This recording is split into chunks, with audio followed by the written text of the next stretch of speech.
Então, esperar um pouquinho a pessoa que saiu voltar. Isso vou falar, então, então, hoje nós vamos ver a parte de projeto detalhado, né? E no projeto detalhado existe um relatório que vocês vão ter que preencher, e a primeira parte dele é busca de patente em dados e formulário de preenchimento da patente. Então, a gente vai ver aonde que é feito essa etapa aí. Quando a gente fala de patentes, né, lembra lá da TRIZ, né, onde o russo lá que propôs, qual base de dados que ele se baseou para fazer a proposição da TRIZ? Você se lembra?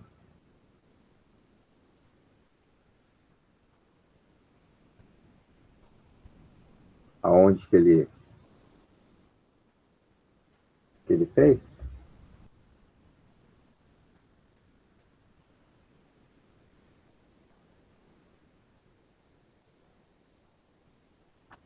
Eu não corrigi a última não, tá?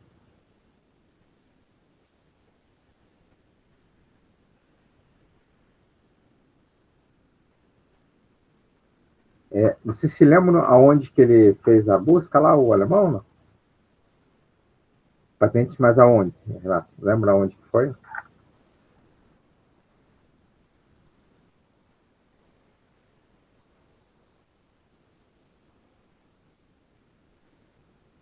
Aonde que tinha 1,5 milhão de patentes?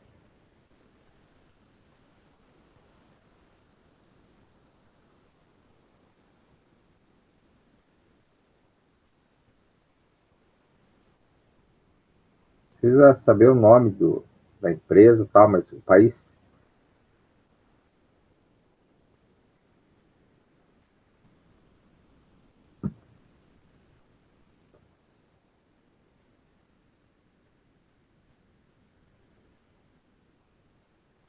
Então, o cara era da Rússia, né? O cara lá, o inventor da atriz. Então, ele fez essa busca lá na, no instituto lá, russo. Mas então, e vocês falaram do INPE, que é no Brasil. Bom, então quer dizer que os países possuem, então, instituições onde essas instituições cuidam, né, dessa organização das patentes? Sim. Né? Então, existe, por exemplo, a comunidade europeia, daí já são vários países que podem concentrar em um lugar só. Mas nos Estados Unidos, no Brasil, na Rússia, na Austrália, no Japão, etc., existem organizações que cuidam, então, dessa questão a gente fala depósito de patentes. Né? E no Brasil é o INPE. E daí uma coisa interessante, que se você teve uma ideia, né, e se você quer proteger essa tua ideia, não basta só registrar essa tua ideia no teu país de origem, tá? Você tem que fazer o registro nos países onde você quer proteger a tua ideia, tá? Então, se um cara lá no Japão desenvolver um equipamento muito bacana tal, e ele não fizer o registro no Brasil, aqui se pode, né, fazer esse produto, tá? Então, uma coisa interessante nessa questão de propriedade intelectual, né, é interessante fazer as buscas nessas instituições aí, ou nesses outros países também de relação às patentes, né, e verificar a possibilidade de usar ou não, né? Então, é bem bacana. No Brasil, então, a gente tem a questão desse registro de patentes, ser, então, feito... existe toda uma legislação aí que se tem para... que versa aí sobre assuntos sobre o que a gente pode patentear, né? Existem máquinas, equipamentos, desenhos, topografias de circuito integrado, né? A questão direito autoral, né, de obras, né, literárias, musicais, audiovisuais, né? Então tem várias coisas aí que são possíveis de se realizar a patente, né? Então, como vocês falaram, né, o INPE é o Instituto Nacional, né, de Propriedade Intelectual, no Rio de Janeiro, e ele cuida aí dessa parte desses registros, né? Interessante que ele foi criado em 1970, né? E eu acho que a gente não mostrou aqui, deixa eu ver se eu acho aqui, Edson Patente.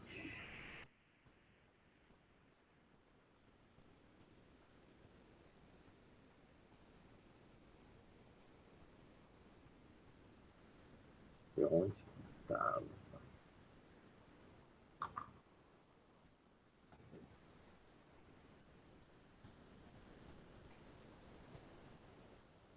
Aqui, ó. Você tem uma ideia, a patente da lâmpada, né, do Thomas Edison, foi feita em 1880. Né? Então, você vê a diferença, né?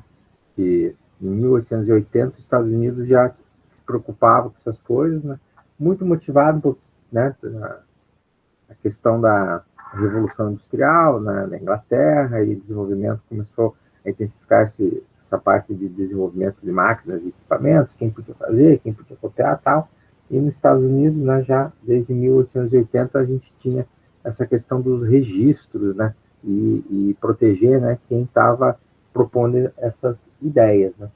E no Brasil a gente tem, então, né, 1970, né, quase 100 anos depois, que começou-se a preocupar com essa situação. Né. Então, o que a gente pode pensar em termos de proteção? Né? A gente pode proteger, então, programas de computador, a questão da algumas plantas, né? E assim, com planta é interessante porque alguns países, não sei se vocês já ouviram falar, vinham no Brasil fazer pesquisa e levavam embora algumas plantas, etc., e patenteavam.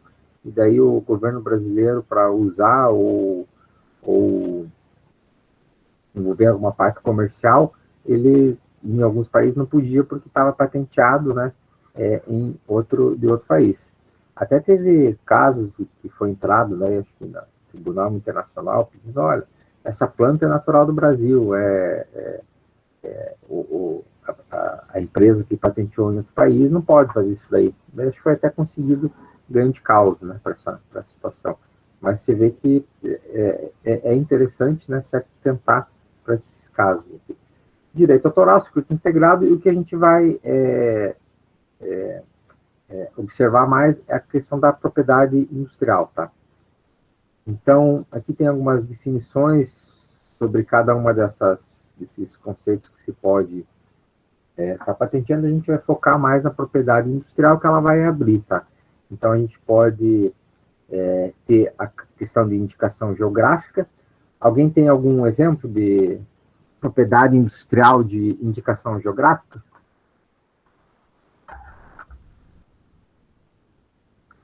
Alguém consegue dar algum exemplo?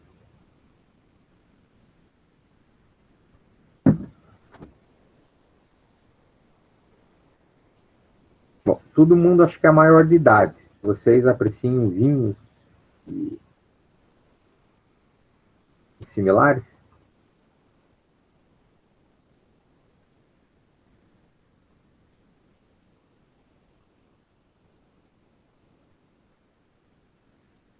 Em momentos festivos, assim, né? O que a gente abre, assim?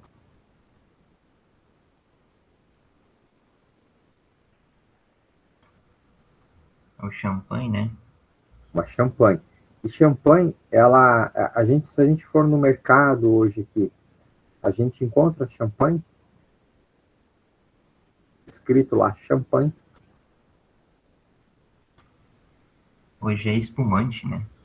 E por que é espumante? Champanhe é uma região na França. Exatamente.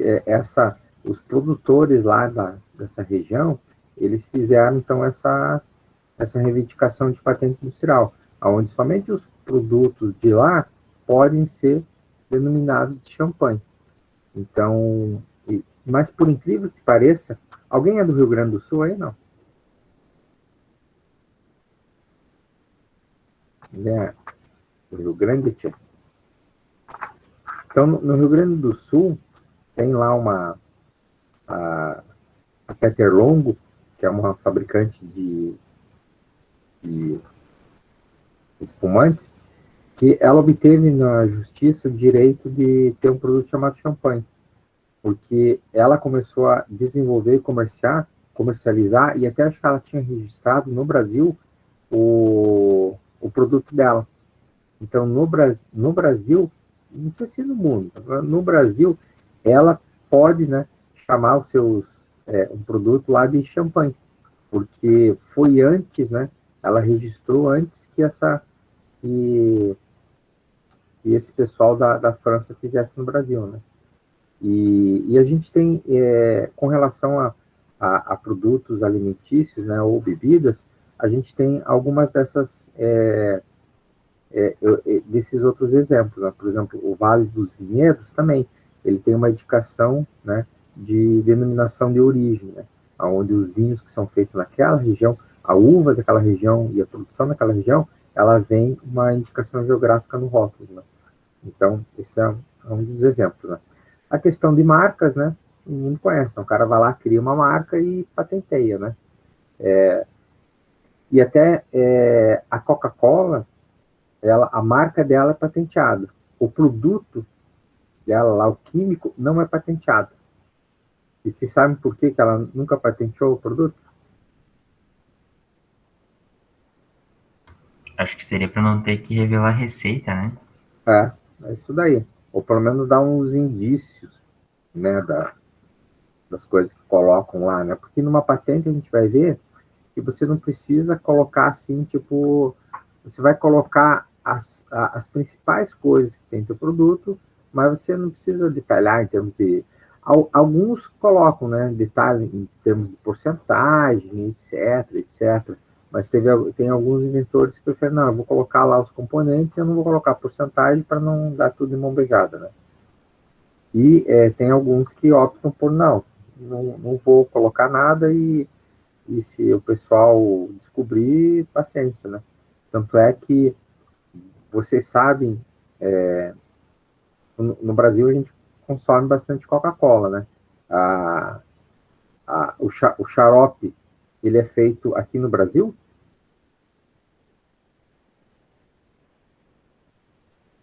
O que vocês...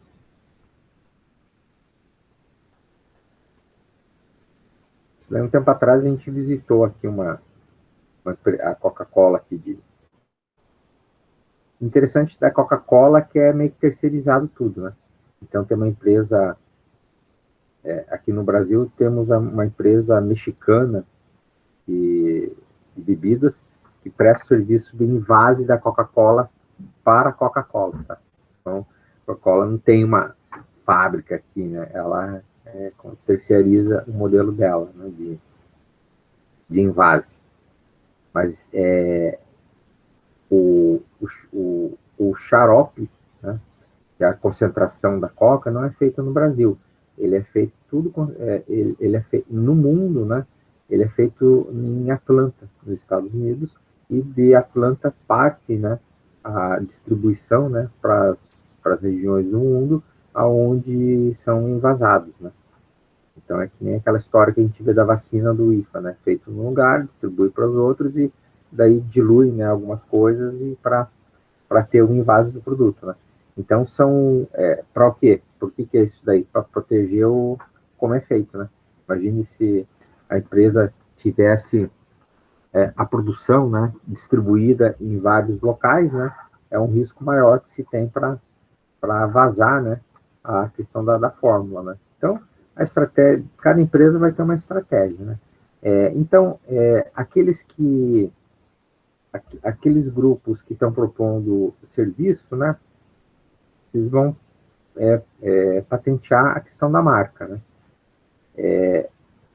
As patentes, então, a gente vai ver que ela tem uma subdivisão entre patente de invenção e modelo de utilidade. A gente vai ver com alguns exemplos o que é isso daí. Ou ainda, né, o desenho industrial, que é o design do produto. Né? Então, por exemplo, ó, se eu bolo uma cadeira, né, com formato diferente, eu não vou conseguir patentear a ideia da cadeira, né, porque a cadeira já existe, tal, alguém já patenteou isso daí primeiro. Mas a forma dela, se é uma forma totalmente diferente, eu posso patentear essa forma. Tá? Então, para a galera ou se tiver algum detalhe de desmontagem, montagem que não foi feito ainda, a gente pode patentear aqui como modelo de utilidade. Você agregou alguma característica que até então não tinha na cadeira. Tá? Você pode fazer isso daí. Tá? Então, basicamente, as patentes que vocês vão fazer, eles podem estar permeando entre esses itens aqui de marca, talvez, né, se alguém criou algo totalmente inovador, entra na patente de invenção, ou se não, é um modelo de utilidade ou um desenho industrial. Tá? Então, vai permear nessas daqui. Tá? Então, a indicação geográfica a gente já falou, né? A questão das marcas também a gente já comentou, né? E daí tem a questão das patentes de invenção, tá?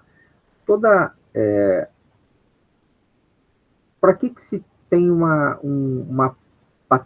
para que se criou essa questão da patente, né? De um direito de exclusividade em cima de um produto? Para que se pensou isso daí, pessoal?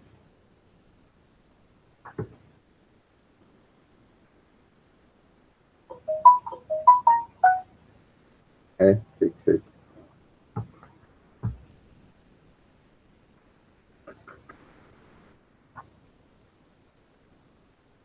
Seria para evitar futura dor de cabeça, né? E proteger a ideia da pessoa, né? Mas essa proteger a ideia, né? Mas assim, ó, a marca é algo, essa denominação de origem é algo vitalício, então o cara faz lá e não sempre vai ter. Marca também. Agora, a patente tem tempo, ó. Então, uma patente de invenção você pode proteger durante 20 anos, um modelo de utilidade 15, né? Para que será que, então, tem patente, se eu posso proteger aqui no X anos?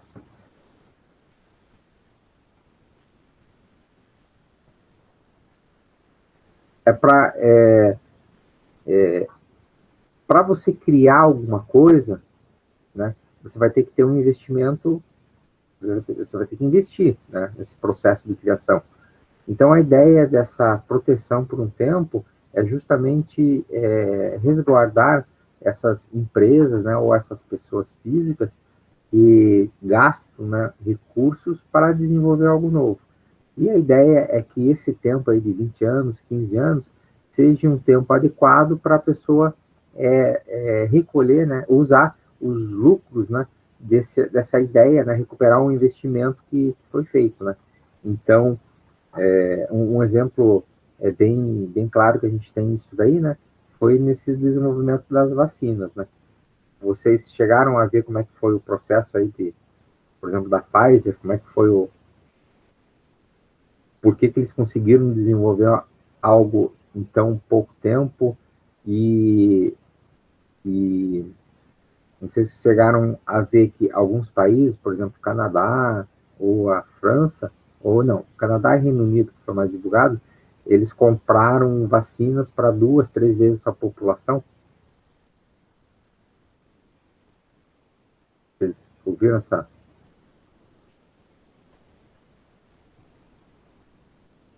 Por exemplo, a Pfizer, né? O que aconteceu com dela, da AstraZeneca e tal, né? Elas fizeram contrato de risco com os governos, né? Onde, por exemplo, a Alemanha, ela colocou bastante dinheiro, porque a Pfizer é uma empresa americana, mas a BioNTech é uma empresa, né, lá sediada na Alemanha, oriunda de uma doutora, né, turca que estudou na Alemanha. E, e a Alemanha colocou dinheiro no, no desenvolvimento da vacina, porque precisa de fazer algo, né, em pouco tempo, então precisou gastar muito dinheiro. Então, vários países, essas empresas, elas receberam fundos, né, de países, né, e esse fundo que ela recebeu do país, desses países, na verdade, é uma coisa arriscada, né, porque, por exemplo, a Alemanha colocou dinheiro na Pfizer, e poderia dar, deu certo, né, ou poderia não ter dado certo. Então, e como ela colocou dinheiro nela, ela colocou também em outros fabricantes, né? Porque para incentivar, né, essa questão da obtenção desse produto, né? Claro, ela não estava objetivando o lucro, né? Porque tu vai colocar em 10 fabricantes esse recurso, né? Mas, né, como um deu certo, né? Eu não sei se os outros deram certo, mas esse recurso que ela colocou na Pfizer deu certo e a Pfizer conseguiu vender, né, para todo mundo. E parte da grana, parte não, né? Uma parte desse lucro que essa empresa está tendo está indo para a Alemanha, né? Alguns podem falar, pô, mas não é justo, não sei o quê. Não, mas o cara é um investidor, né? É um investidor que colocou lá o dinheiro, está recuperando. E como ela colocou nessa empresa, o dinheiro que ela colocou nas outras empresas, ela não vai recuperar. Então, essa grana, e até ela estava, não sei se vocês ouviram que estava se discutindo a questão de quebra da patente, né? Quebra da patente não, né? Transferência de tecnologia, né? Porque, no caso dessa vacina, os equipamentos que são utilizados para fazer ela é muito complexo. Então, mesmo que o Brasil quer fazer, pô, mas a gente não tem equipamento adequado, teria que comprar esse equipamento e tal.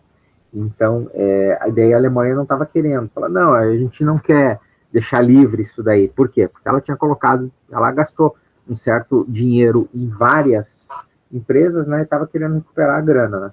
Então, esse período aí de validade é justamente para isso daí, né, para o investidor, né, se beneficiar, né, do investimento que ele fez, né? Porque um produto deu certo. Lembra lá do Thomas Edison? Ele falava que ele descobriu 999 maneiras de não se fazer uma lâmpada. Então, ele gastou, né, grana, colocou tempo e recurso, né, para fazer 999 lâmpadas e uma lâmpada deu certo. Então, é assim que, às vezes, algumas empresas elas têm uma parte estratégica. Não, nós vamos estudar aqui o desenvolvimento de 3, 4 produtos e está colocando dinheiro e daqui a pouco vai lançar um, né? Só que todo esse processo de desenvolvimento tem que ser pago, né? Então, era a mesma coisa do Steve Jobs, né?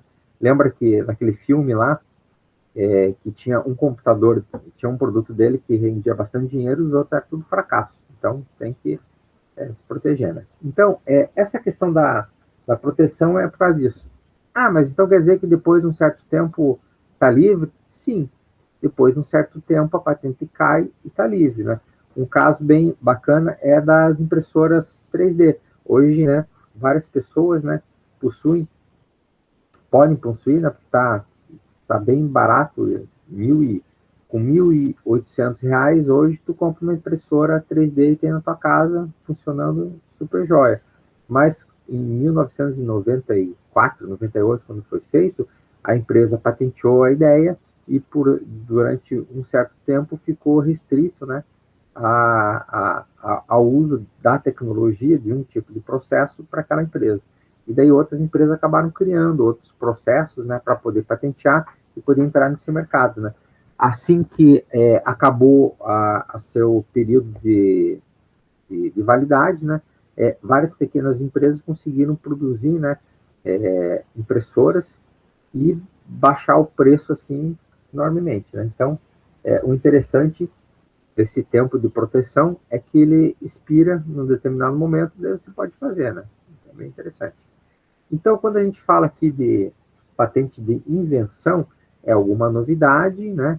E ela ela é fruto de uma atividade inventiva, né? E o modelo de utilidade, ela pode ser composta de uma variação dessa patente de invenção. Ah, mas como assim?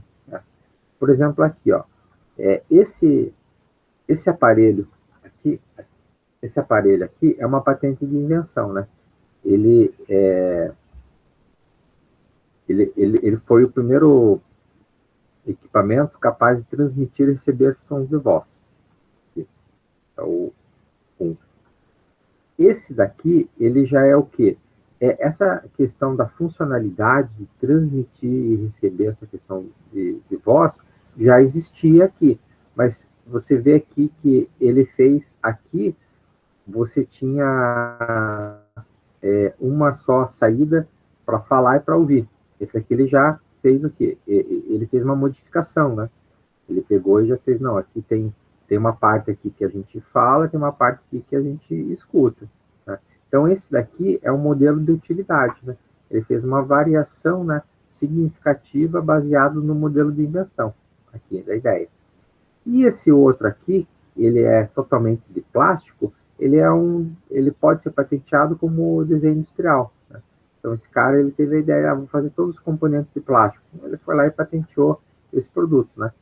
Então, com esse determinado formato e etc.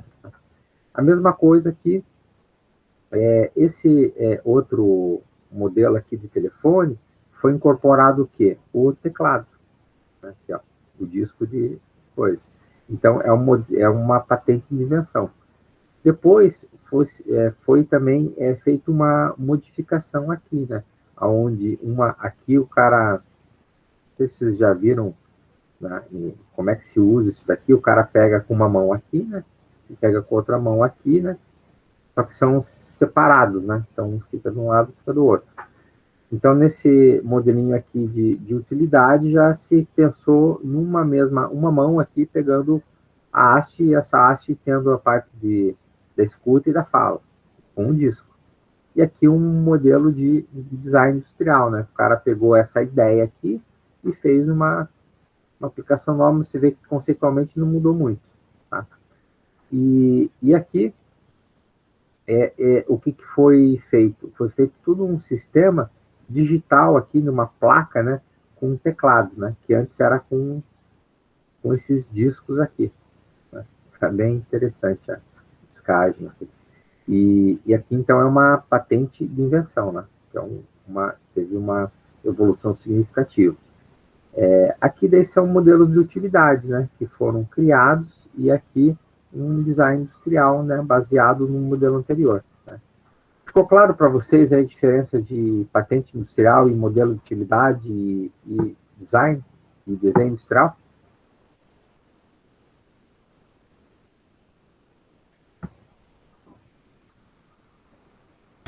Sim, professor.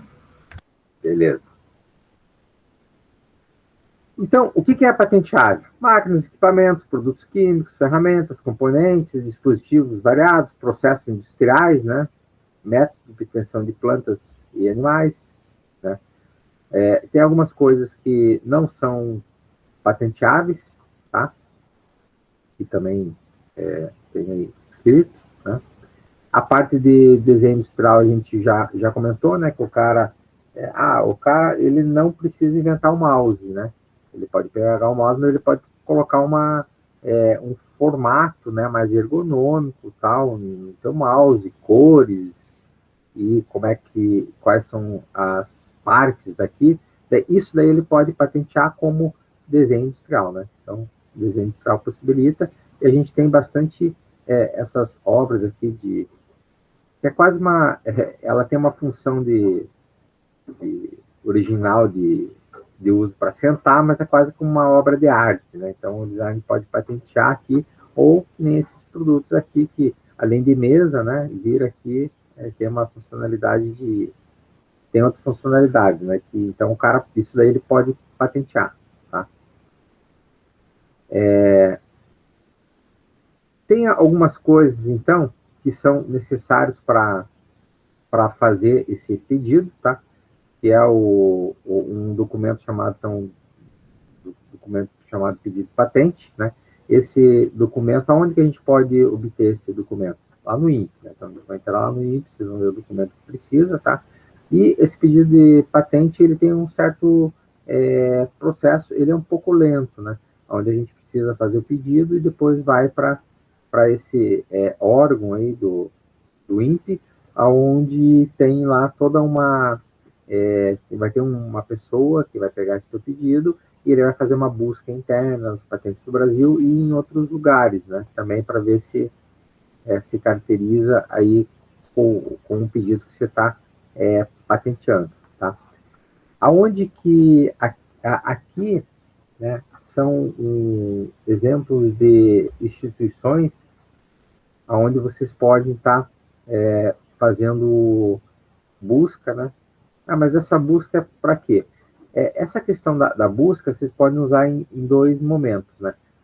Na semana passada, a gente viu até a gente comentou, né, de poder fazer essa busca para inspiração de alternativas de, de solução dos problemas, das funcionalidades que vocês fizeram para os produtos de vocês. Isso daí é uma questão de busca, né? Ou até mesmo lá pode ser usado também, a gente tinha comentado, lá na fase de projeto informacional, a gente também podia fazer essas buscas. Aqui, no projeto detalhado, essa busca já vai ser focada na questão de elaboração de um documento para proteger o teu desenvolvimento. Tá? Claro que, bom, mas então é importante fazer uma busca anterior? É importante, porque daqui a pouco a tua ideia, né, já foi desenvolvida por outra pessoa. E você não vai poder fazer, né, isso daí. Ou vai ter que entrar em contato com a pessoa que é dona da patente, fazer a compra ou pagar o royalties, né? Então, essa que é a coisa. Então, aqui tem um escritório, então, do Brasil, da Europa, dos Estados Unidos. O Google também tem uma coisa bacana de patentes, né?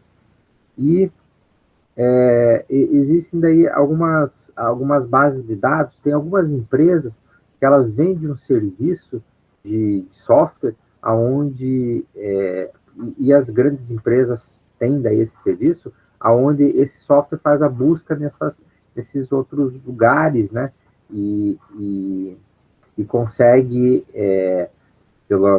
pelo software detalhar um pouco mais o que está se querendo buscar, etc. Então, as grandes empresas possuem esses softwares, mas a gente pode entrar, né, nesses sites aqui e fazer a busca, né? Aonde a gente vai se restringir, vamos restringir ao Brasil, né? Então, aqui no INPE, né?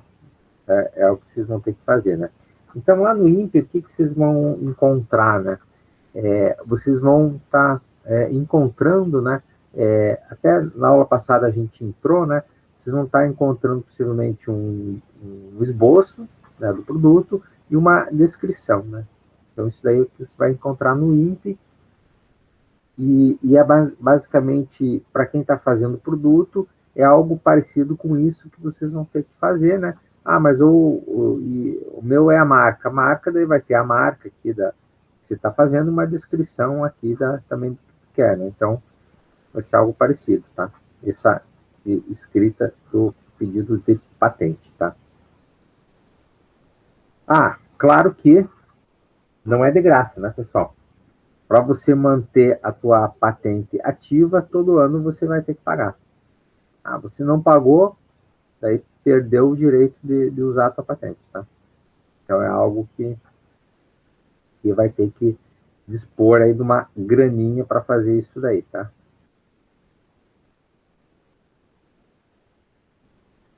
Bom, vamos ver aqui aonde que...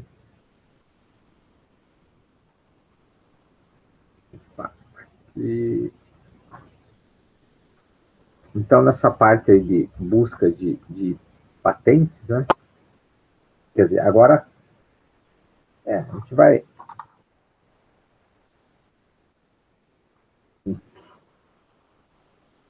E, deixa eu entrar aqui. site principal aqui deles.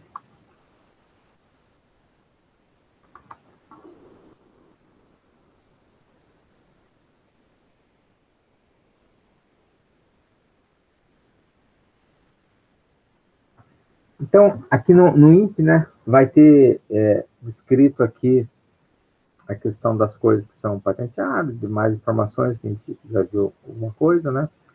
E daí a gente vai ter a questão das consultas, né? Daí, então, lembrando que a consulta pode vir aqui na... Continuar, né? E daí vocês vão estar buscando alguma marca, algum desenho industrial ou alguma patente, né? Então, a busca é em cima de uma dessas três aqui.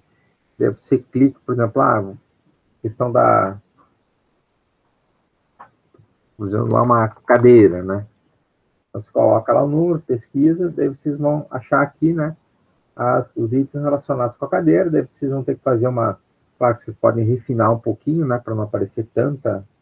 Aqui tem bastante, né, tem mais de 1000 tipos aqui. Nós vamos entrar aqui só para a gente pegar o exemplo.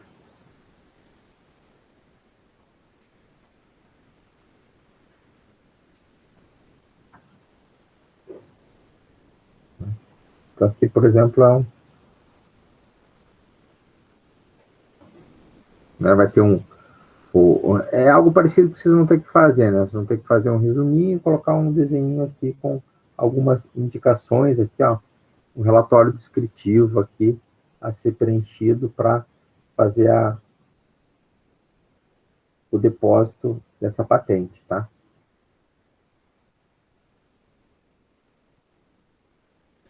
Até que isso aqui foi rápido, a petição de 6 de maio de 2020. Normalmente é bem demorado.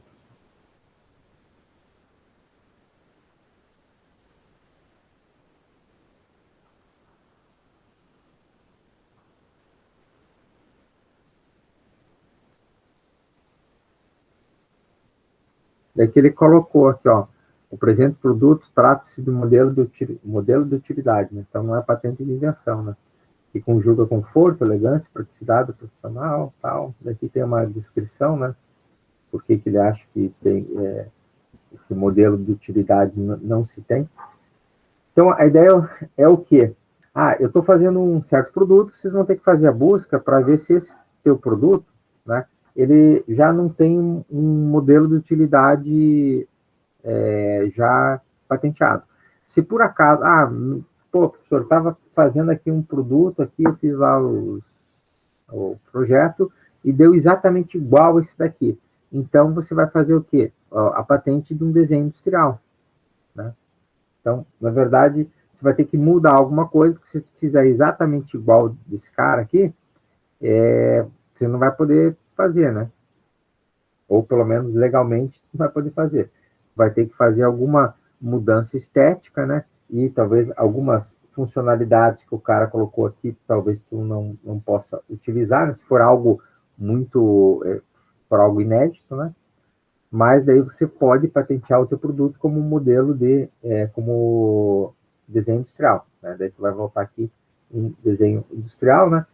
E vou colocar aqui, pegar as cadeiras aqui, ó.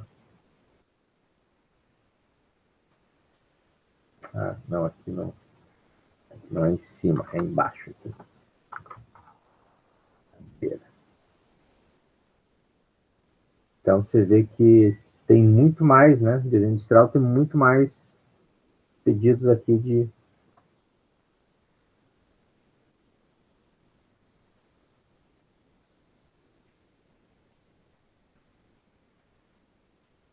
Ó, esse daqui ele acabou de depositar, né? Então por isso que não está deferido ainda o...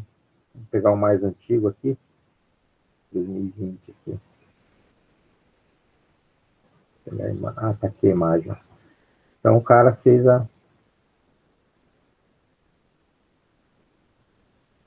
Então ele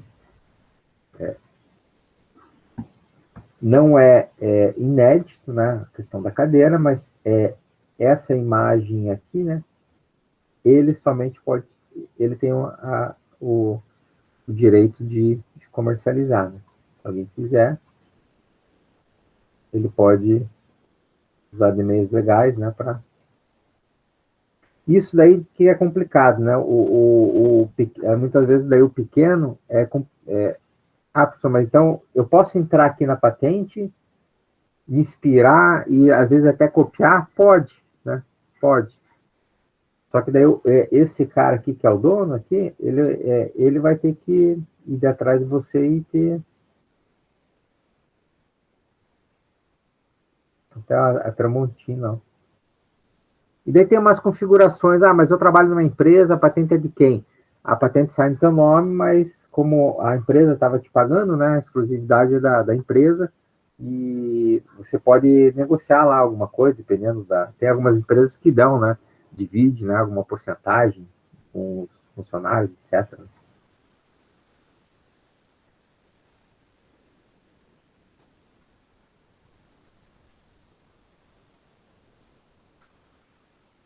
Acesso rápido.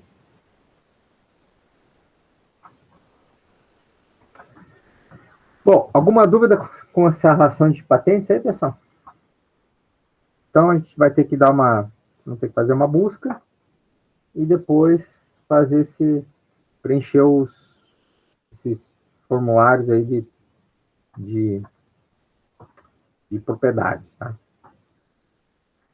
Bom, a segunda etapa bom, aqui no projeto, a gente estava vendo lá a configuração do relatório, quero te mostrar aqui o relatório, então, né? Então, essa parte aqui de busca e formulário preenchido é direto lá no site do INPE, tá? Que vocês vão estar fazendo lá as coisas.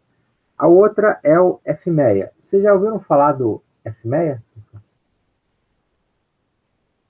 Alguém já usou FMEA?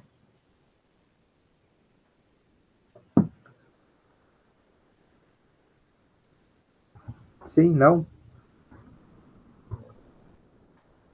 Não, professor. Então, dentro do projeto detalhado, né, só antes da gente entrar na questão do FMEA, o que se espera dentro do projeto detalhado? Então, a empresa ela vai fazer o quê? Aqui é dentro do nosso modelinho aí de processo de desenvolvimento, né, são todas as fases que tem aqui que se deve fazer, né, como as especificações finais. Bom, só antes de começar o detalhado, no projeto preliminar, se a gente for pegar, algumas empresas possuem meio que separado, projeto preliminar do detalhado, aonde esse preliminar vai ser feito um estudo um pouquinho mais forte de dimensionamento. Lembra que no conceito você não detalha, né, algumas coisas.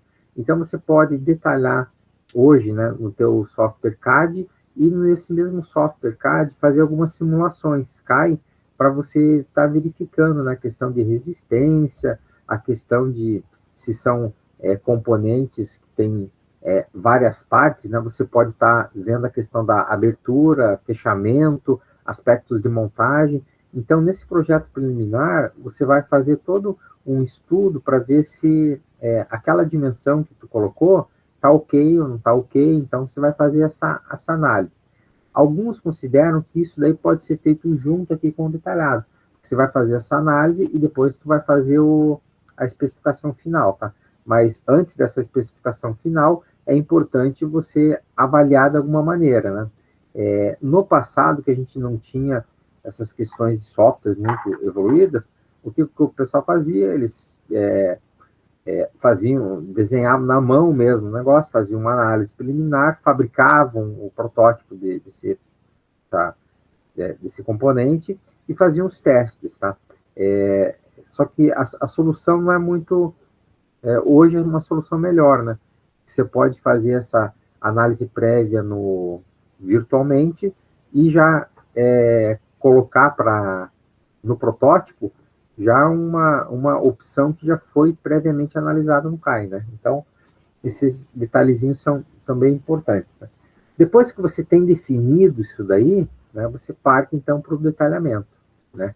aonde você vai se preocupar com aspectos de desenhos finais, você vai passar daí o teu desenho para a equipe lá de engenharia de processo, para eles detalharem o processo de fabricação, o processo de montagem, e etc. Tá?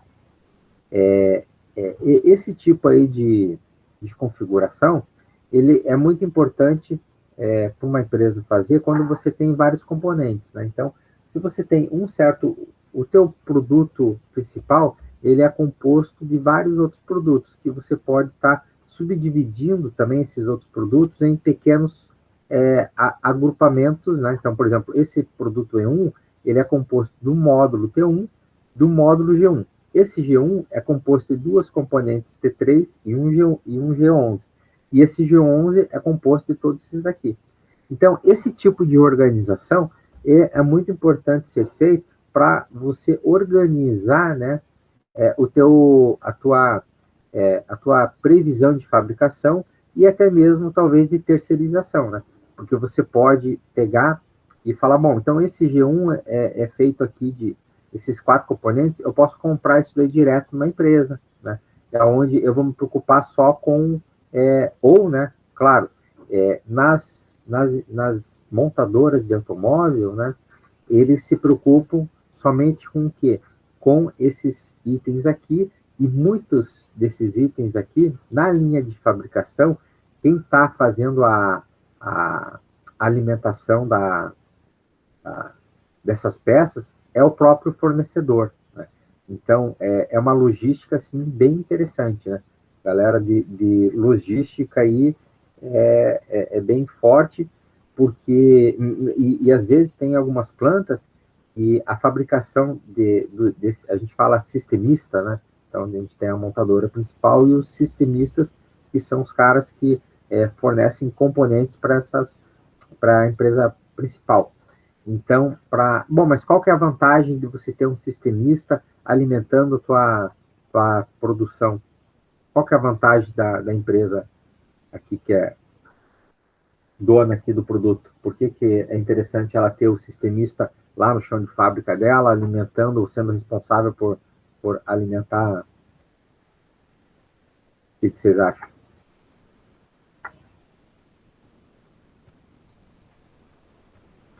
Principalmente o pessoal de logística.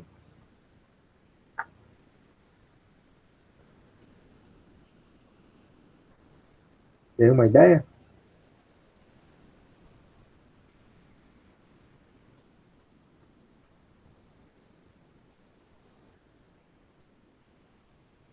Questão do tempo, né, pessoal?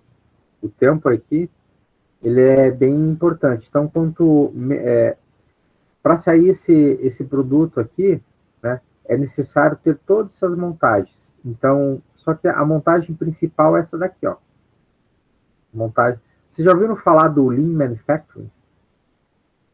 Manufatura enxuta?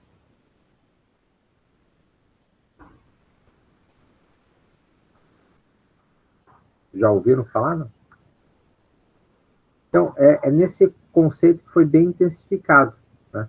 Aonde você vai tirar o que importa para ter esse produto aqui. Pô, eu preciso ter esses 4 produtos aqui para montar no menor tempo possível. Então, todas essas outras montagens aqui são feitos ou no fornecedor, né? Ou o cara já vai entregar para ti todo esse módulo pronto aqui, ó. Então, você retira do teu tempo de processo todo esse tempo aqui, ó. Né? Claro que tu tá jogando para um outro cara, né? E em termos de tempo, de custo, compensa, porque todas as montadoras, não só de automóveis, tá? Às vezes a montadora aqui tem um pessoal da Whirlpool, de refrigerador, e na linha de produção deles, né, ou na célula de produção, existe as peças ficam ao redor da esteira, né, aqui. Então, a alimentação dessas peças aqui é do sistemista.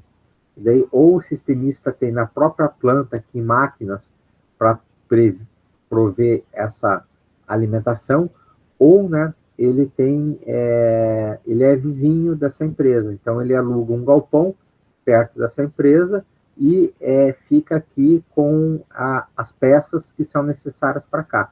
Isso daí também elimina o quê? Elimina o estoque, né? Essa empresa ela não tem que ter um estoque aqui, o estoque fica no fornecedor. Então, estão as jogadinhas aí. Agora, para organizar isso daí, a gente precisa detalhar, né? Então, a gente precisa desse detalhamento, né? De cada componente que vai e, se for possível, né, agrupar eles em blocos, né? Para que esses blocos sejam montados aqui no teu produto, né? Então, isso é chamado árvore de componente. E daí tem todo componente, vai ter uma numeração, né? Para ser melhor rastreável, né? E melhor especificado, né? E daí cada empresa vai fazer, esses números são como? Cada empresa vai ter, né, uma certa divisão, né, de produto ou né, de produtos que são utilizados, etc. Então vai ter um código lá que vai estar sendo colocado, tá? O FEME, então, o nome dele é Fail Mode and Effect Analysis, em português, análise no modo de e efeitos de falha. Ele pode ter 3 funções distintas, né? Ele pode ser usado para tentar identificar problemas, e esse daqui que é o que a gente vai estar utilizando. Ou ele também pode estar sendo aplicado para desenvolvimento e execução de projetos, processos e serviços, né? Ou um diário simplesmente do projeto, processo e serviço. Tá? Então, ele pode ser usado isso daí, tá? Ele surgiu na década de 60, né? Para variar lá na indústria militar aeroespacial norte-americana, né?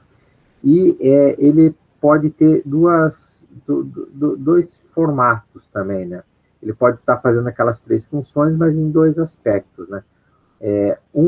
Analisando especificamente o teu projeto ou o teu processo já que está em produção, tá? No FEME de projeto, que é o que a gente vai fazer, né? Que a gente está projetando ainda, a gente não tem nada funcionando, né? A gente vai estar projetando, né?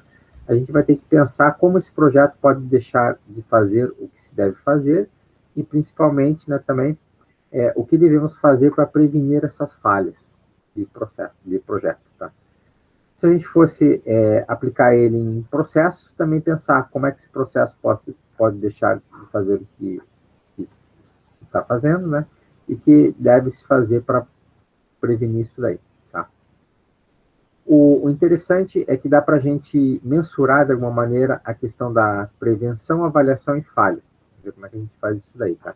Ele é um documento, é uma tabela, onde a gente vai estar trabalhando com essa tabela. Existem na literatura vários tipos de tabela que a gente vai encontrar, tá? O que eu vou passar para vocês um. E tem 2 maneiras que a gente pode fazer. Um é o método de análise do componente para o produto, ou fazer do produto para o componente. A gente vai fazer essa do componente, o mais simples. A gente vai pegar a menor componente ou menor serviço, fazer para o maior, tá? Bom, quando a gente fala, então, de falhas, né, em produto ou em serviço, né, a gente tem que verificar, né, que tipo de falhas que podem ser observadas, né, como essa falha vai afetar teu sistema, né, qual é o efeito dessa falha, qual é a importância e como a gente consegue prevenir. Então, a gente vai ter que pensar nesses assuntos aí. O formulário que vocês vão usar vai ser esse daqui, tá? Onde vocês vão estar, tem lá no Moodle disponível lá, e onde vocês vão estar fazendo o preenchimento. Aqui em cima tem um campo de identificação para ver qual que é o FEME que vocês estão fazendo, né? Então vai cair ou projeto do produto ou projeto do processo, tá? Aqui tem dados em relação ao preenchimento do documento, né? Então, na empresa, às vezes, como tem bastante área, é legal ter uma especificação de quando foi feito, quem fez, né, qual que será a próxima revisão, etc. Né? Então, aqui a gente começa com o preenchimento propriamente dito em relação ao teu projeto. Aonde a gente vai pegar aqui, então, esse nome do componente, pessoal, vamos pensar o seguinte, ó, voltar aqui para essa árvore aqui de processo, aqui, ó. Então, você tem o teu produto principal e ele é feito de todos esses componentes aqui, ó. Então, os T, né? Ó, tem de T1 até o T7, né? Esse T1 e T7, que é o menor componente, que a gente vai utilizar aqui, ó, no FEMEA. Tá? Então, eu vou pegar o menor componente e vou colocar aqui, ó. Vou colocar aqui como item 1. Então, e daí eu vou colocar, preencher o quê? O nome dele, a carcaça do eixo, legal. Qual que é a função desse componente? Ah, ele suporta o conjunto do eixo. Isso aqui eu acho que é o exemplo num Pedro dos Freios.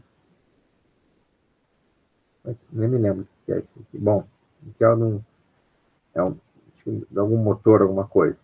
Então tem esse componente, o que ele faz, e daí o que vocês vão pensar agora?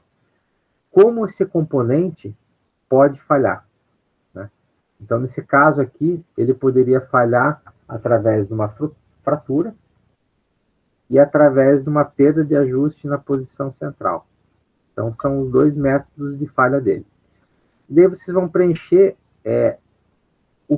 se acontecer essa fratura, o que acontece? Ah, se acontecer essa fratura, vai perder os freios e vai perder o controle do veículo. Bom, qual é a causa, né, desse efeito aqui? Porque a gente pode ter o quê? Esse modo de falha, por exemplo, aqui, ó, teve um módulo de falha que leva a um efeito e a uma possível causa. É uma opção que pode ter o projeto de vocês. Ou, né, um módulo de falha pode gerar 2 efeitos e 2 causas, tá? Então, pode ter essa particularidade. Bom, identifiquei qual que poderia ser uma causa. Ah, espessura inadequada. Legal. Então, daí eu vou para aqui. Qual é o controle atual que a gente tem? No caso de vocês, nenhum, né? Porque está fazendo ainda o projeto. Né? Se fosse um FEMEA de processo, a gente poderia ter alguma coisa aqui. Ou, né? Claro, se esse componente eu precisar de alguma norma tal, você poderia citar a norma aqui que é o controlado. Aqui. Agora, esses índices aqui, a gente vai. Daí a equipe que está fazendo, a pessoa ou a equipe que está fazendo esse FEMEA vai ter que preencher, tá? E esse preenchimento a gente vai tirar de uma outra tabela, que eu mostro para vocês, tá? Aqui é o campo de ocorrência, né? Então, é uma estimativa da probabilidade combinada de ocorrências de uma causa de falha. Então, qual a probabilidade desse cara ocorrer? Né? Então, deixa eu ver se está aqui para frente aqui, ou é uma... Não, deixa eu pegar aqui a outra tabela. Aqui, ó. Esse índice aí,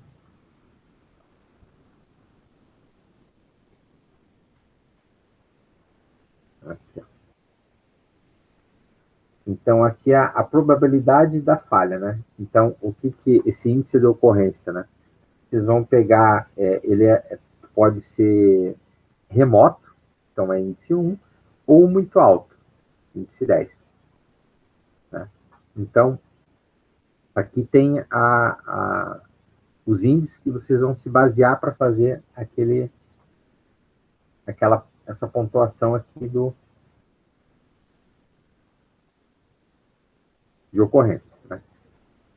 Então, aqui ele vai de 1 a 10. Né? Então, aqui o cara colocou de 1, 3 e 5. O próximo índice que se deve preencher é o índice de gravidade. Bom, se isso ocorrer, quão grave que vai ser? Né? Então, também, a gente vai ter aqui a tabela, né? Onde tem aqui o índice de gravidade, né? Ou de severidade. Né? Então, aqui também tem o índice, ó, de... se ocorrer isso daí, não vai ter nenhum efeito. Então, é índice 1. Ou se ocorrer isso daí, é perigoso e pode ocorrer sem aviso prévio, é índice 10. Então, também aqui tem uma pontuação que vocês vão estar colocando. Por fim, é o índice de detecção, né? Então, qual a probabilidade dessa falha, se ocorrer, ela pode ser detectada antes que chegue no cliente. E também, então, vai ter um índice, né? Que é essa terceira aqui, ó.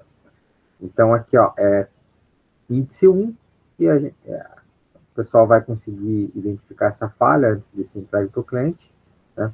Ou 10 que você não vai conseguir identificar. Se isso der acontecer, não tem como identificar, então é bem grave se ocorrer, porque, né, vai estar lá com o cliente. Daí aqui, o que a gente tem aqui? O índice de risco, que é a multiplicação desses 3 índices que vocês colocaram anteriormente, né? Então, é o índice, né, o 3 multiplicado por 10 vai dar o índice de risco, né? Depois a gente pode continuar o quê? Bom, então, baseado nesses índices, aí, qual é a recomendação que se tem? Você pode colocar uma recomendação, né, aqui, e uma tomada de decisão depois na reunião. O que o pessoal fez? Foi alterado o projeto, ou foi verificado e aprovado, ou foi alterado de âmbito, então tem certo. E esse daqui, o resultado, vocês não vão estar preenchendo, tá? Porque é uma coisa que a gente preenche posteriormente, depois que faz todas essas alterações no projeto. Então, não precisa preencher, tá? Esse resultado não precisa preencher. Vocês vão preencher são os anteriores. E claro que a ideia é que o cara de maior relevância, né? Então, até o 500 e o 300, né? Nesse exemplo, o que foi feito? Foi alterado no projeto, né? Foi alterado em algumas dimensões para evitar, né, que isso daí ocorra, tá? Então, o que o cara fez aqui? Deu 300. Então, qual é a recomendação? Realizar testes de durabilidade na carcaça. Então, o pessoal vai lá, faz testes, deu que a espessura que foi inicialmente estabelecida está ok. Então, não precisa alterar. Foi identificada que deu problema. Então, faz o que? Faz uma alteração no projeto. Tá? A mesma coisa aqui, tá? Então, é um método bem simples, tá? O FEMEA é bem simples, só que ajuda bastante, né? A você fazer a tua equipe a pensar, né, nessas situações que podem gerar prejuízo pro cliente, tá? Dúvidas?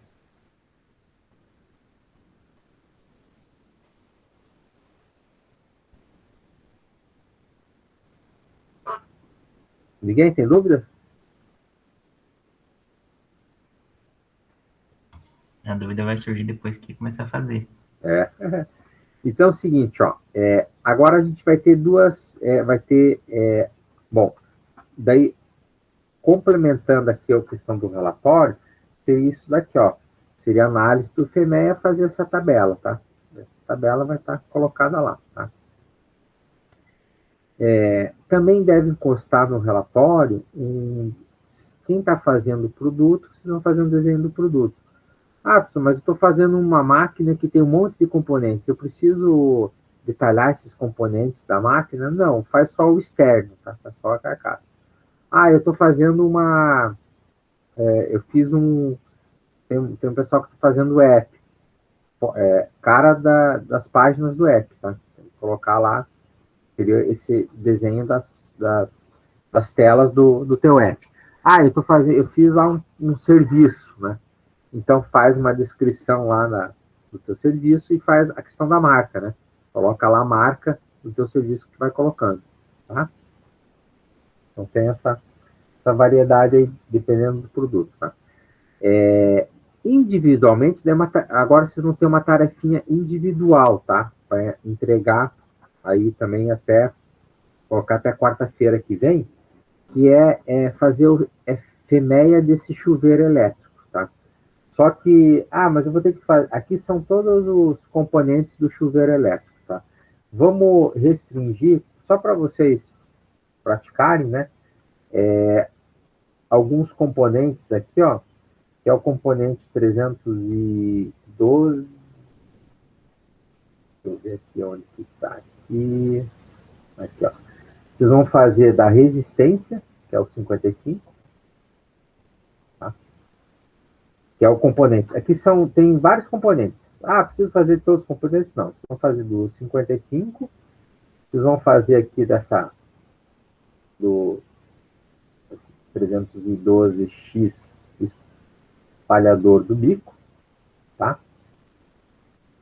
E vão fazer aqui do 312. Vamos fazer desses três componentes aqui, tá? 312, que é a placa de contato explicável. Tá? Então, individualmente, né? Cada um vai ter que, devo criar lá a atividade, né? Vocês vão ter que fazer o FEMEA para esse chuveiro desses três componentes. O componente 1, componente 2, componente 3. Para vocês praticarem um pouco o FEMEA de maneira individual, tá?